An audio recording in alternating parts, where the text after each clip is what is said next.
শুধু শুধু তো আর ঈশ্বরের প্রতি ভক্তি, বিশ্বাস, আস্থা এগুলো আসে না, তাকেও কিছু দিতে হয়। আমরা কাউকে বলে কখনো ঈশ্বর ভক্তি শেখাতে পারি না।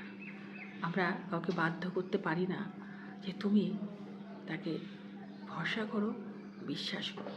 যেই মানুষটি তার কাছ থেকে যা পেয়েছে সেই মানুষটি কিন্তু ঈশ্বরকে বিশ্বাস করে, ভক্তি করে।